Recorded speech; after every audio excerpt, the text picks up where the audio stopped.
behind the shops, the Birkenhead shops there. The only thing I can't recall is what my father said in his speech. I have absolutely no idea. So I imagine tonight it's going to be very similar. It'll go out in one of these ears and out the other one. So, you know, I'm not going to rattle on for a huge period of time. I've just got a short list here. I'm going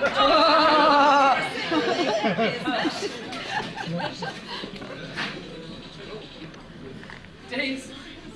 One thing about Dean is that he seems to have collected like a lot of nicknames over his time, and you guys have probably all got nicknames for him as well, but like through our family we've had lots and lots of occasions. Like Mary, did you know that at one stage in Dean's life, the family, he was known as Dino Bravo the Kissing Machine?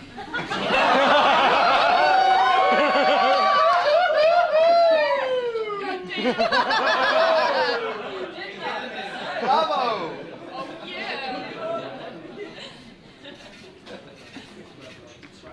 That's about as embarrassing. Yeah, right. We're very lucky, Galen and I, to have a son like Dean. Very lucky indeed. He strove, really wanted to be at the leading edge. He always wanted to position himself so that he was anonymous, but doing just enough to make sure that he got by. In the 7th form, however, a light went on. I don't know what it was, but he decided on a career. He decided on a strategy for developing that career, and we have before us today somebody that we'll be extremely proud of, and who's on a life path to I'm sure, a great success. And there can be nothing more gratifying from a parent's point of view, as you will all find out in the fullness of time, to have somebody who you can look at as an extension of yourself to say, gosh, that was amazing, and you're going to go on to make you as proud as you could ever be. So, Dean, I'd like to wish you a huge 21st birthday. Congratulations.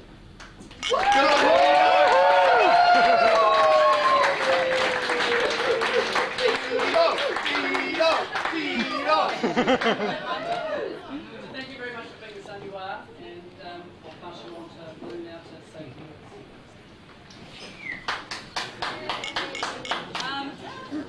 words. What can I say? Dean was always a child that was curious. He was always interested in why. When he was 4, he used to get books out of the library about nuclear submarines, and I would read them to him.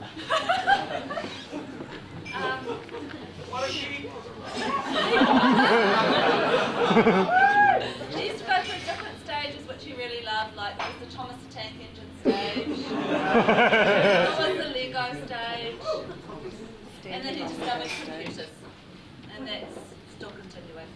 And now Mary. And now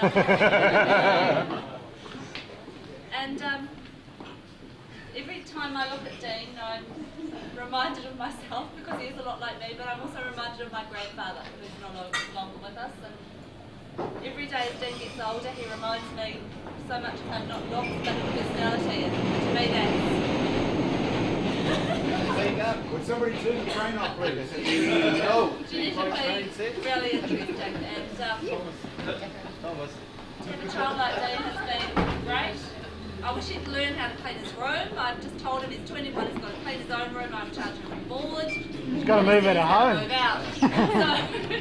So hopefully he will clean his own room from now on, and yeah, we love him heaps. Particularly liking his last word. And he's going to have the last word here. Happy 21st.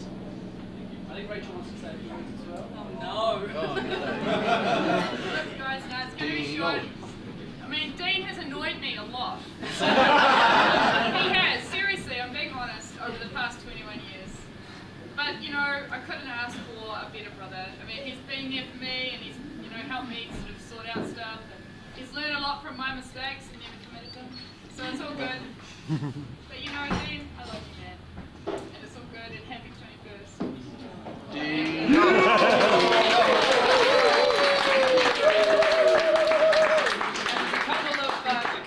Schoolmates from Avondale who are just going to say a few words. So, Paul, can we have you up for a bit of a rave? Oh, he's got it written down. Written down and everything. Alright, g'day. For those of you that don't know me, my name's Paul. I've known Dean since he was 14, since 4th form. So I'm just going to get into my speech at name.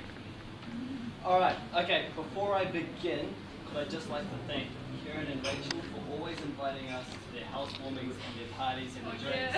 And by the way, we're really, really, really sorry for bringing Luke that one time. We're really sorry. Okay, Okay, man, it's all good. Good joke. Okay, now that we've cleared that air, right.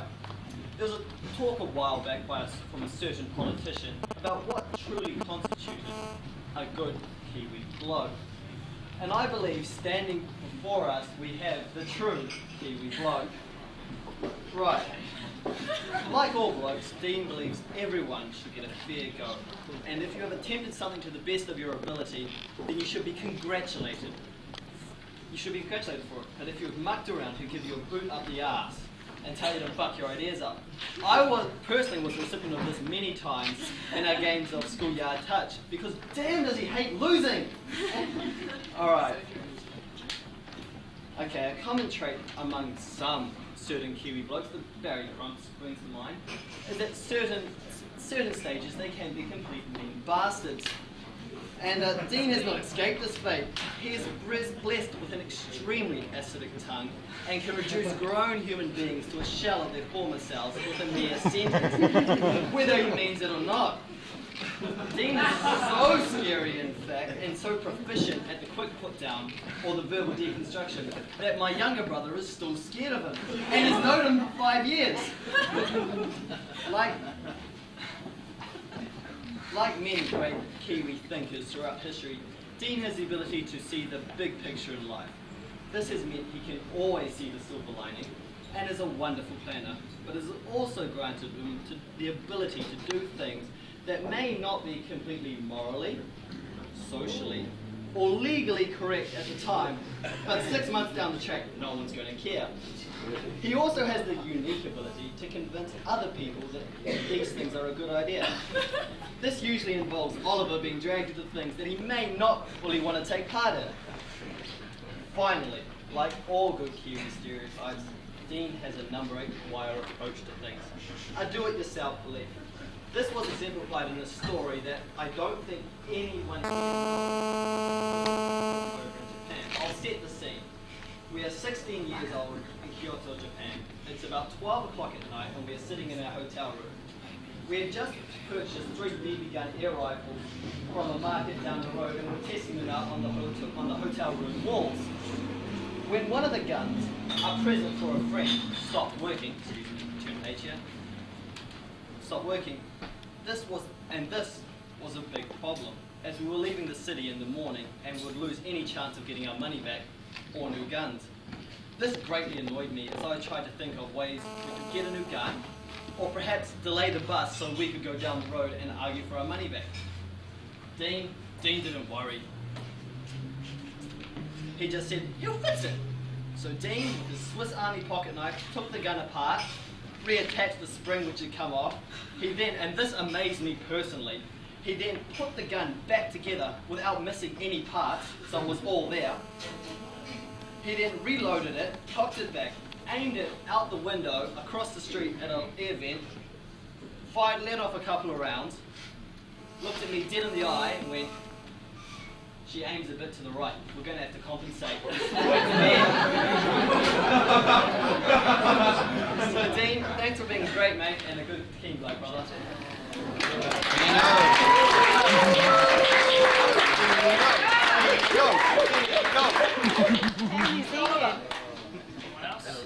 Where's Master Oliver? Come on, Jamie.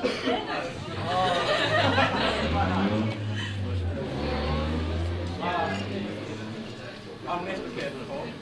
That's alright. I was thinking, how am I doing more? Was it? Did it be a bus? Third form bus back when it was a cock to me. Awesome.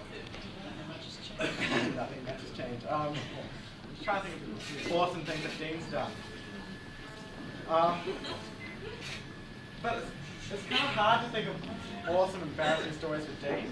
He always just seems to like, it's never, He's just sneaky. he's just sneaky, yeah. He puts my embarrassing stories in his, I'll be home. Yeah, I'll be still unpacking the car for New Year's and like walking in with my backpack on and hear Dean, guess what Oliver did last night? So like my mum's like, I hate you.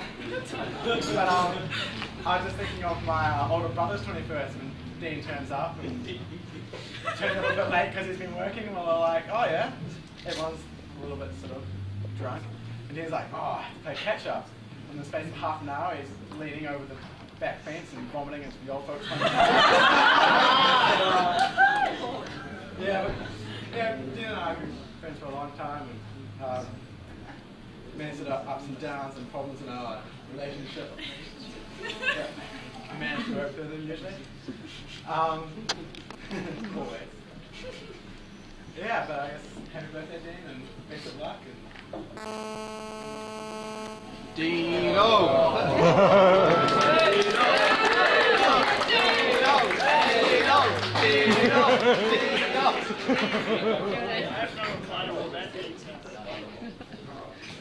I wrote a couple of things down. Just in case. Okay, first off, thank you all for coming. I have to apologise for the last minute venue change, but we're all here now, and it's the people that make the party, so thanks for all for coming. Has everyone got a drink in their hand? Oh yeah. Anyone not have a drink? Give that man a drink. Okay. Anyone else? Okay. 21 years, it's gone by pretty quickly. Even a couple of months ago it seemed like ages away. But well, here we are. In short, I couldn't have made it to this point without all of your help. So I'd just like to take an opportunity to, well, I don't actually have a glass, but to raise my glass to a few people in the room in particular. First of all, Mum, I'd like to thank you first of all. You've always been there for me, right from day one. You've always been there to, I could always count on you to give me your advice, even if I hadn't asked for any.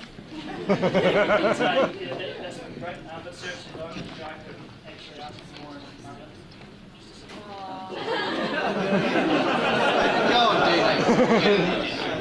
Dad, I'd like to start with a Mark Twain quote that you're quite familiar with, so just bear with me. It goes, when I was a boy of 14, my father was so arrogant that I couldn't stand to have him in the room with me. But by the time I turned 21, I was astonished at how much the old man had learnt in 7 years. Thanks for tonight, Dad. Thanks for the party. You've put a lot of effort in. It's wonderful. Thanks for all your support and hard work over the years. You've always provided for us. And it's really more than I could have ever hoped for or asked for with Father. Words only go so far, so...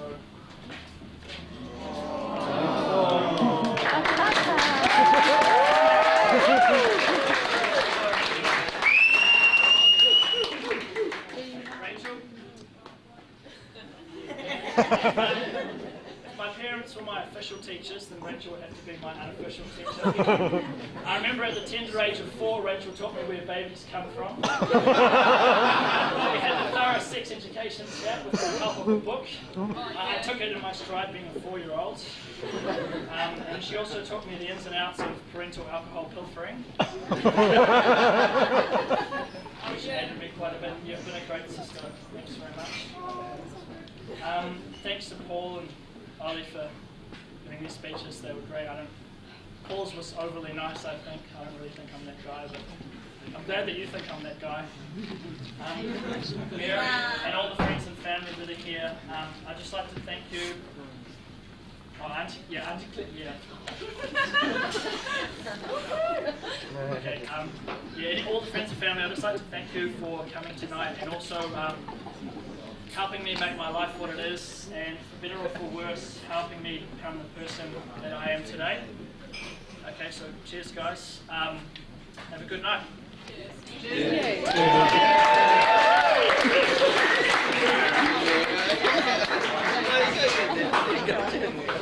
So, with all the speeches falling out of the way, I'd like to introduce a couple of people tonight who have come to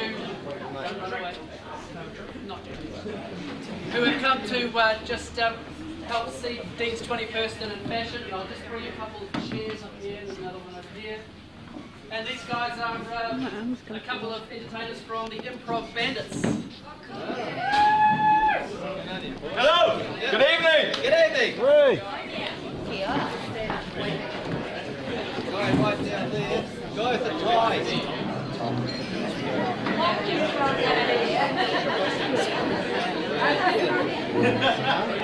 Hi everyone.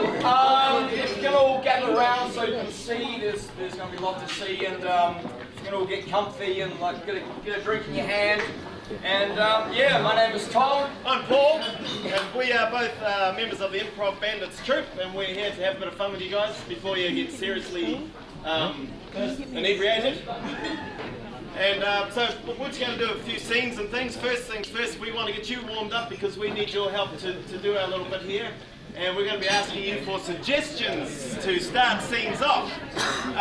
First things we'd like you to do, well, first thing I'd like you to do right now, is to think of a word that for you epitomises and describes Dean.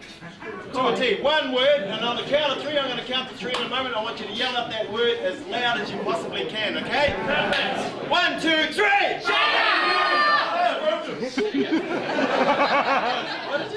Right, confused obviously. Yeah, okay, now we're going to take a time travel right here in our minds. We're going to leap ahead 10 years into the future. Okay, now picture Dean in your head. Now what is Dean going to be doing? What's his occupation going to be in 10 years' time? And on the count of 3, everyone got an occupation, count of 3, yell it out. 1, 2, 3!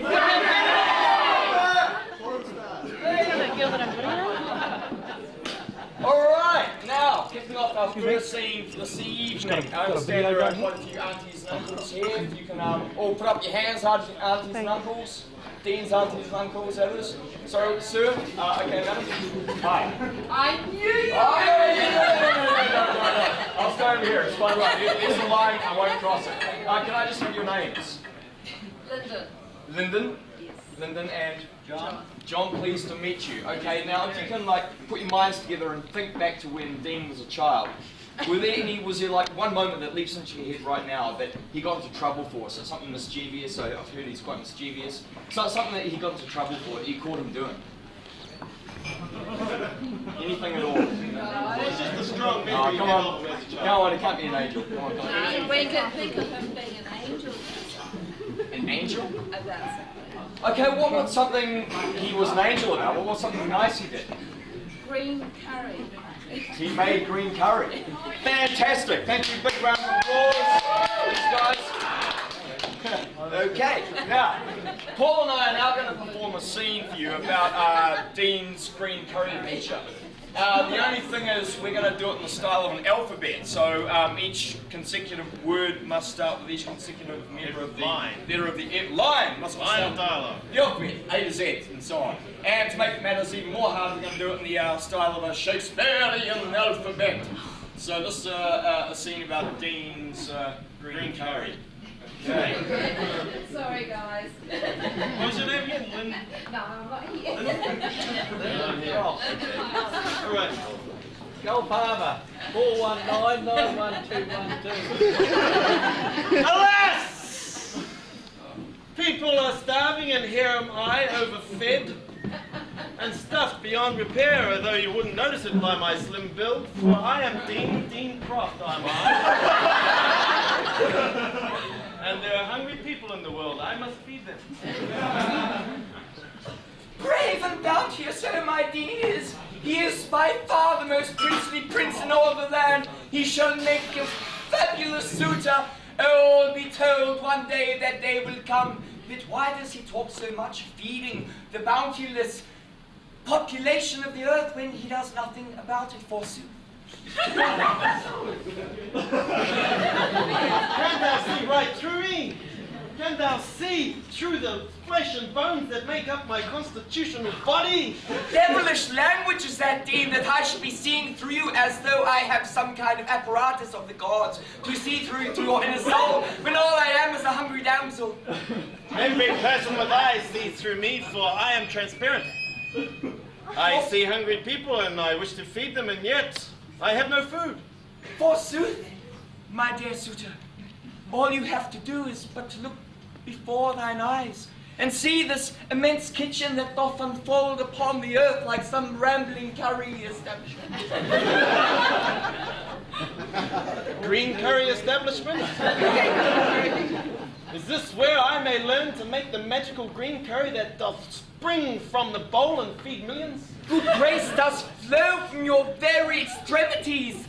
Utilize this gift and feed the starving millions and millions of the earth, O Dean. How can I do that with you clutching so lustily to my arm? Mary? Juniper berries, you smell of juniper berries. But alas, until you have fed me, dined me, supped me in all manners befitting of the beauteous beauty, beautificus women in all of London, I will not be yours. Karma must surely deal me a better hand. If I feed these people, then I will dine at the succulent dish that is Mary. Lemongrass! Don't forget to add lemongrass into the dish, my dear suitor. Now then, you must aid me in the cooking and the preparation of this dish, for if we are to feed the millions, then I shall need a hand, for I am only one person. Nonsense, you don't speak the alphabet that very well, but I will let this one slip, my dear intelligent boyfriend. Oh, Pith! Pith, I hope this is not an ingredient in which you will feed the starving millions. I grow hungrier by the minute. Query me as you do, I do not foresee a future for us after all. Perhaps you do not wish to stand by my side as I stride valiantly into life. Relationships cannot be based upon petty quarrels, my beautiful boyfriend. Thou must ensconce upon thy honor to provide me with this feast. Now get to it! See, now I do her true nature. Do I really want to spend my time with this wench? For sure, she hath the side that she doth present to the world, and yet that side that I have been seeing is no longer visible, only her other side that she keeps in a dark place. Too long doth he blabber with the mouth of the interior voice that does plague him so. Why won't he just get forth and make the green curry dish, which I have heard is an exquisite property, further over this ocean? Under the stars I stand now, and as I do so I look at them and I wonder why? Why am I here? And I know not, for I have made the curry, and no one doth come to sup from the bowl that doth springeth, and yet so many people abound around me. They would prefer not to eat my dish. Are they not hungry? Yes, they are, for I see them starving. I see their bones protruding through their skins, and yet they still do not sup of my marvelous green curry. Verily, verily so, they do not sup because the cup does not runneth over. The cup is merely potently empty. Full, forsooth. Will thyself come and dine with me, sweet maiden, and make everything worthwhile within my life? Or will you just look upon me as a joke, as the others look upon my dish and scoff? Xylophone music will be the accompaniment to our feast. Xylophone music. As we partake in the banquet that will feed the millions and my own hungry belly. You have stolen my heart, it is yours. You may keep. Zebras shall be the steeds that ride us over yonder to our castle upon the hill, where you will take me to the bedchamber. Oh yeah!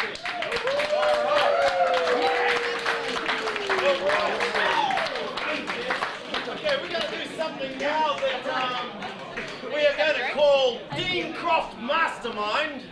What, Dean Croft? Exactly what. Okay, Rachel. Okay, Dean Croft Mastermind. In this, can I get someone, Rachel, to escort Tom outside? And I want him back in one piece, please. Outside. Yes, so we can't hear what's going on. Thank you. Okay, Rachel, everybody. Great, marvelous. Okay, from you guys, what's going to happen? Excuse me! Oi! Hello! We're going to do a scene now. Tom is going to be Dean. he's going to come back in here and I'm going to ask him some questions, only he doesn't actually know the answers to these questions because you're going to give those answers to me now. And the first thing I want to know is, what is Dean's occupation going to be? Pharmacist! Druggie! Pharmacist! That is not. In a different reality. Speed King! Well, that's a bit connected though, isn't it? Now, what's a completely unrelated occupation that you wouldn't relate to Dean in real life? Politician! Arms deal. Arms dealer. I don't know about up to that Japan story. Okay, arms dealer it is. And the second thing, what would be a hot date? Who would be a hot date that Dean would go on a date with? Sorry, Mary. Harry Enfield. I heard Harry Enfield. So he's an arms dealer and he's going to go on a hot date with Harry Enfield. And the last thing I want to know is the location of his dream home, where he would live. Allendale Road. Okay, we'll go with that. Right, so I'm going to be asking Tom some questions. What I want you to do is to help him get the answers to those questions. So if you hear him and he's close to getting it, I want you to go, ooh, like that, okay? Everybody got that? Can we practice that on the count of 3? Wait for it. On the count of 3. 1, 2, 3. Oh, nice. And if he gets it correct, the answer of the question, I want you all to go wild and crazy and make a lot of noise and clap and cheer and carry on like that. Okay, practice that on 3. 1, 2, 3.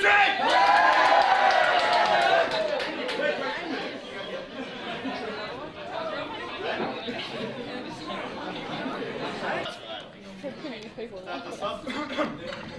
Start it for whatever. Okay, then. What is your occupation? Oh, all right. Okay, well, I always wanted to be a pharmacist. Yes, we know that. Right, okay. But my other dream location, I think, would be a fireman. That's a bit too, community spirited. You want to destroy communities, don't you? You don't want to save them. Yes, that's right. That's why I want to be a world-hungry dictator. Yes, well, I think you'll be dealing with them in some way. Right, that's right. I want to work for the peacekeeping troop. I want to be part of the American government. What, Oliver North's already had a job and gone, right? Well, that is true. Right. So I want to join the English government, yes. You don't want to be a part of any government, although you could be an underground part of it, because what you will be doing is propping up third world dictatorships with the means to keep their people oppressed. That's why I want to be an oil tycoon, yes. You want to be much more obvious than that, don't you? Yes, I do. You just want to line all those puppies up and shoot them all down. Saddam Hussein. It's like when you're in Japan. Hey, when you're in Japan, it's like, a bit of compensation because it's going to the right. Winston Peters, yes. Yes. Winston Peters? Yes, no, not at all, no, it's just the pressure that the studio spotlights. Oh, it's coming to me, my dream occupation. Oh yes, I want to be a guerrilla warfare expert. Well, if you're a guerrilla warfare expert, what would you give your guerrillas? Guns and ammunition. Yes. Yes. I want to be a nuclear physicist. Where did guns and ammunition come from? Factories. And how did the guerrillas in the jungles of South America get those things? Black market. I want to be a black market raconteur. A particular person in that black market? Yes, a particular person in that black market. Not a particular person with a name, just a particular occupation. Boss. Head honcho. We're going to have to take a different tack with this, aren't we? If you went to the casino and you were sitting at a table and you said, "Hit me," who would be doing it to you? The pressure. The cards person. What is he called? Teller, the blackjack person, the croupier. Okay. If you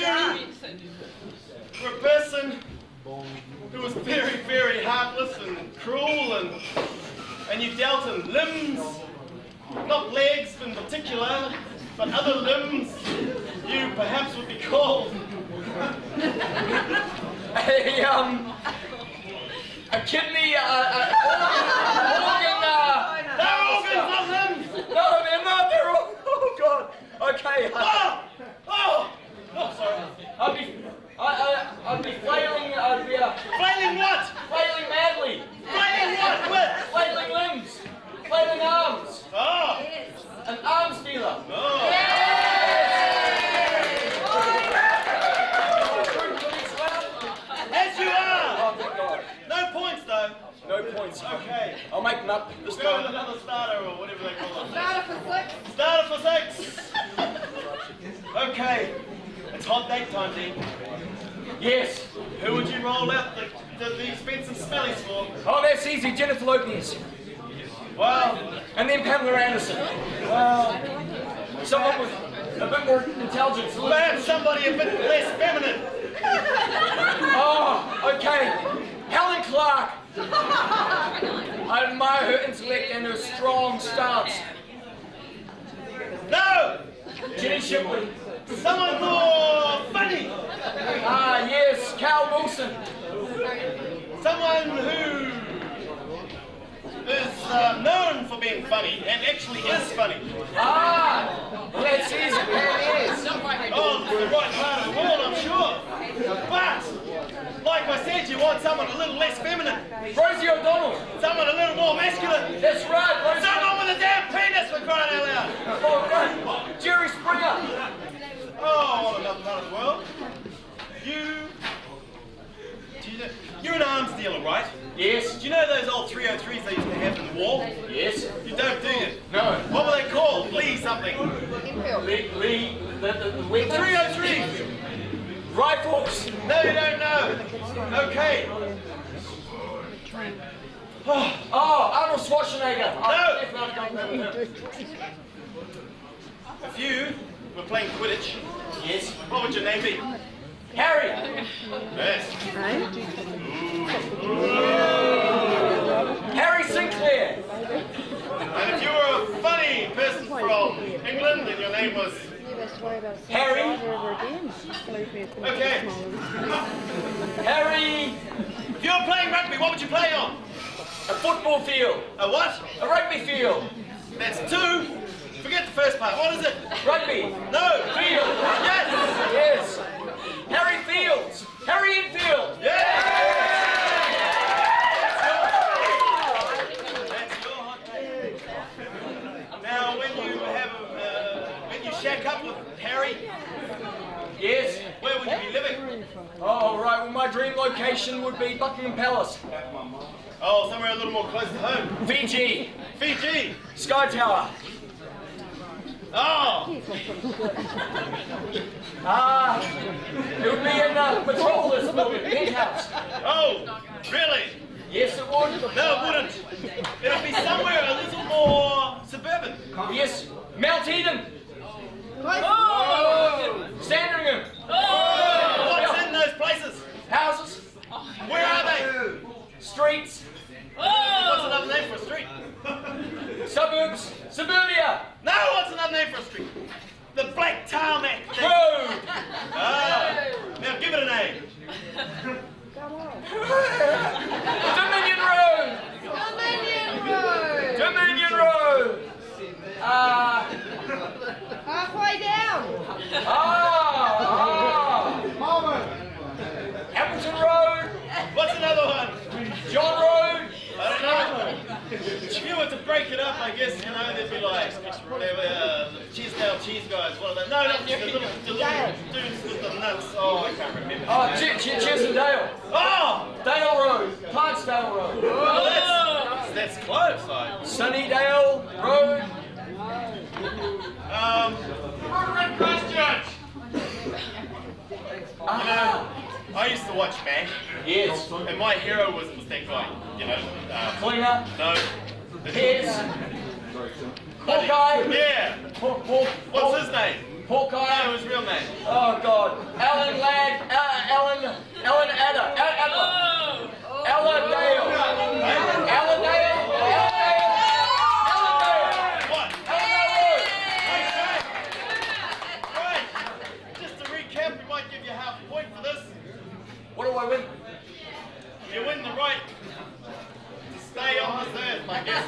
have another 20 or 20 or something years. So I want to be an arms dealer. Yes, you do. Yes. And who is your dream date?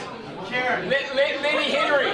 No. Harry Enfield. Now where are you going to shake up with Harry? Allendale Road. Yes, you are.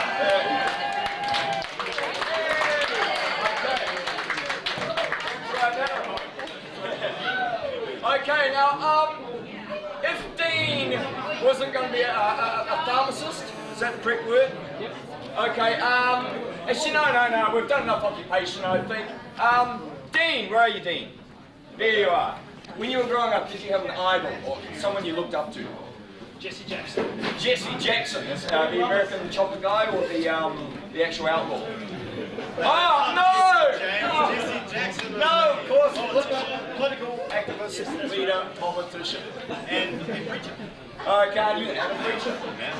That's right. Okay, well now we're going to perform a poem for you, Dean, entitled "The Dean Met Jesse the Day Dean Met Jesse Jackson." It goes a little something like this: The day Dean met Jesse Jackson, Dean was always very keen on human rights. He looked at the injustices and thought they were human blights. And when he would do that, he would wear some tights. The day Dean met Jesse Jackson. One day he just happened to be in the US of A. And he said, things have got to change, this way they cannot stay. For the streets are paved with people who don't have the money to get through the day. The day Dean met Jesse Jackson, well, as Dean was standing reflecting on his thoughts, He realized that his ambitions at that time amounted to naught. and nothing that he had learnt at school, no, nothing he had been taught. The day Dean met Jesse Jackson. So he was walking, and there on the corner was Jesse Jackson. He stood there, he was a bopping, yes, he was a rapping. And Dean walked up and tried to join, but he didn't have his Mac on. The day Dean met Jesse Jackson, well, Dean was swayed by his powerful words. And just then he was crapped upon by some passing birds. And yes, these birds dropped some little parcels, some little turds. The day Dean met Jesse Jackson, He took those bird turds as a sign from heaven. and he said, yes, I will be great. It is written in something heavier than copper, yes, Latin.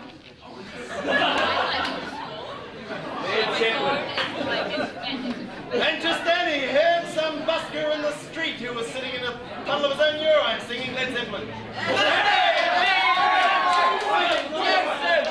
Well, after speaking for hours, the crowd gathered round. And from the words that he spoke, there was something they found. Yes, they were like a trumpet, softly lilting words. They emitted a beautiful sound. The day Dean met Jesse Jackson. In that sound, there came a purpose, some justice and right.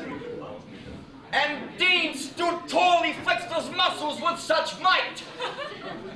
And all around looked at the skinny little guy and got a hell of a fright. The day Dean met Jesse Jackson.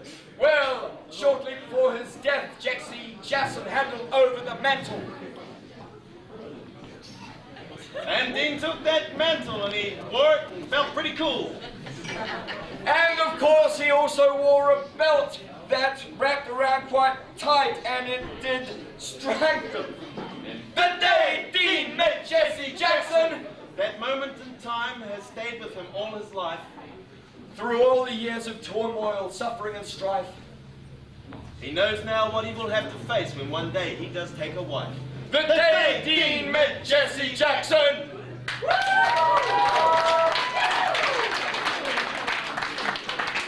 All right. Moving right along.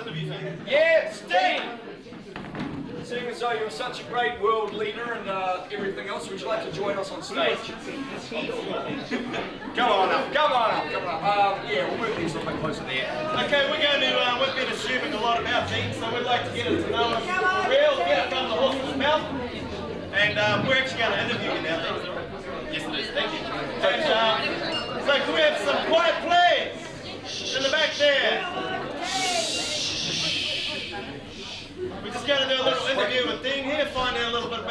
we've been filling you with lies.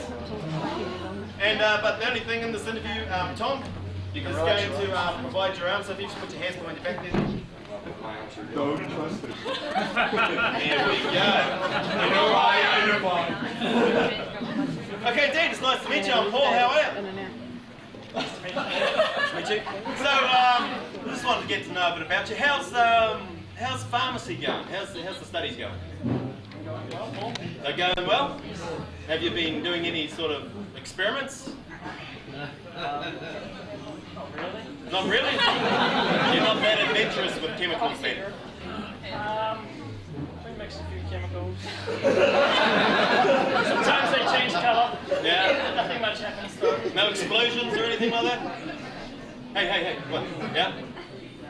No? Okay. I hear you're a bit of a rugby fan. I am, yes. Did you enjoy the Lions series? Certainly did. And can you tell me, where were you during the second test? Test? The I second was at test. my grandparents' house. You were at your grandparents' house? And how was that night?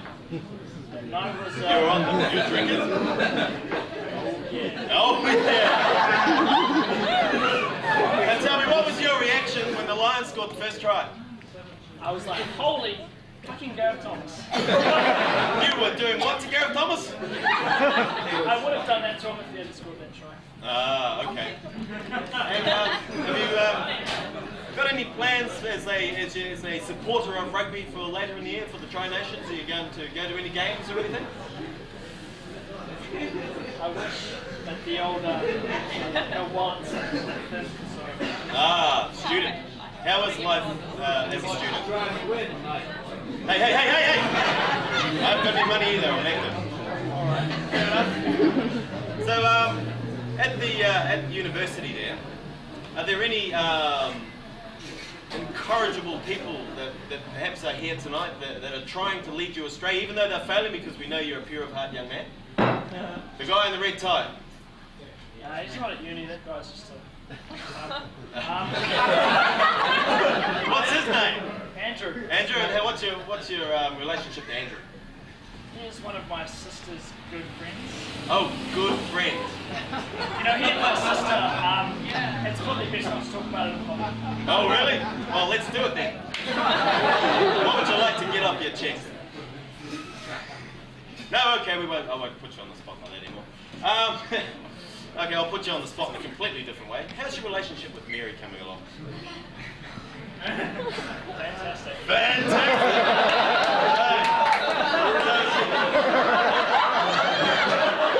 like to dance? Where do you like to go dancing? Anywhere where there's music. Oh, you need music? So she has a problem with rhythm. Yeah. So we need a beat So just forget about that rhythm method. Where do you see yourself in the future with Mary? Hopefully in a good place. Have you ever thought of going into politics? Have you? Well, I'm told that I'm alright at spin doctoring, but no, I haven't. No, you haven't. What other interests have you got anyway? Do you have any hobbies? Computer games. Computer games. Music? You play music? No, just listen to it. Just listen to it? So you could be a DJ in the future perhaps? No, I leave that to Michael. Who's Michael? He's the DJ for tonight. Oh yeah, He's well. got a chance here. Yeah. Someone keeps talking. That'd be you. All right. So what are you planning on doing tonight, Dean? I'm planning on.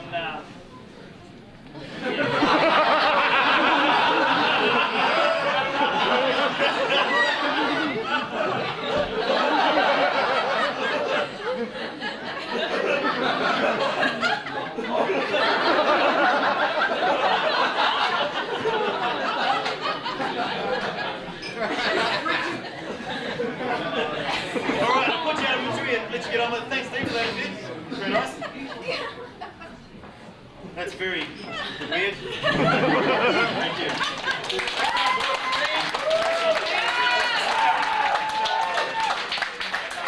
We've got one more scene before we leave you to it. And Mary, would you like to come and join us? Come on. Yeah. Of course, Mary. Woo! No cheer for this one. No, you get to do horrible things to us. It's good. Now, you guys went skydiving today. Yeah, we did. How's that? Fantastic. Exhilarating. Okay, and also Mary, where would be like a dream romantic date location you'd like to go to? With Dean. With Dean, yeah. Anywhere, let your mind run free. Somewhere in Rarotonga. Yep. Fantastic. Okay, well now we're going to do a scene about skydiving and maybe ending up in Rarotonga for a hot date with hopefully Dean and Mary. The only thing is, right, Paul and I are going to be Dean and Mary. I think you've got longer here, so you can be Mary. Okay. Yeah, only thing is we can't move. So Dean and Mary are going to be our puppet masters. So basically, Mary, if you'd like to grab hold of Paul here, Paul's right on board. Okay, just a few safety protocol. Elbows don't like to bend that way, arms bend that way. Heads only like to turn around about that much. And backs like to go that way, not so much the other way. If you want to make us walk, just lift up our legs and we'll walk. Okay, awesome. But we'll do the talking, you guys don't have to talk. Cool. Okay? Okay. So here we go. What's wrong, Mary? I'm not jumping! Oh! Don't be like that, Mary. I'm nervous as well, but this is a bit... Hey! Wipe that vomit off your mouth. Here, woman. Now, honestly, you're a brave woman. Oh. There. You're a brave girl. You're very brave. Now,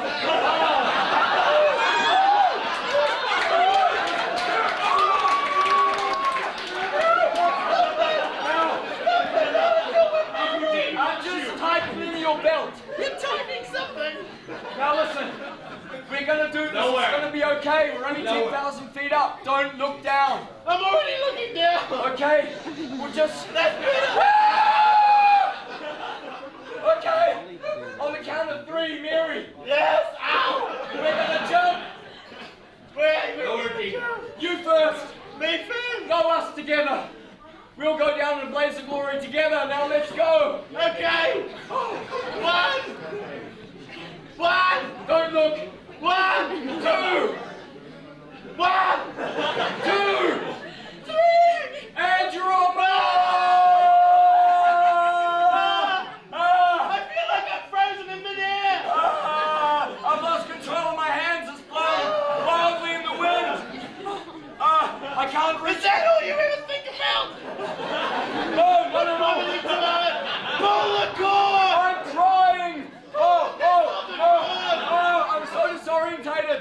Free fall. Oh, okay, I'm pulling it. Nothing's happening. Oh, I am really pulling. Nothing's happening. This could be the last time we look at one another. Make love to me now! No, I've changed my mind. I found something. Pull my cord. I'm trying, but my arm won't move. The other one. My arm won't move. Pull my cord. Oh, thank God. Oh, feel that G-forces. I feel like I'm being pulled up to heaven. Oh, no, not again. Oh. I'm sorry, darling. Well, the ground is almost there. Can you see where we are? It looks like Rarotonga to me. It is Rarotonga. This isn't Mesa. I've been planning this for years, honey bun. Wine on the beach in Rarotonga. Oh, here comes the ground! This is what you've been planning. Yes, man.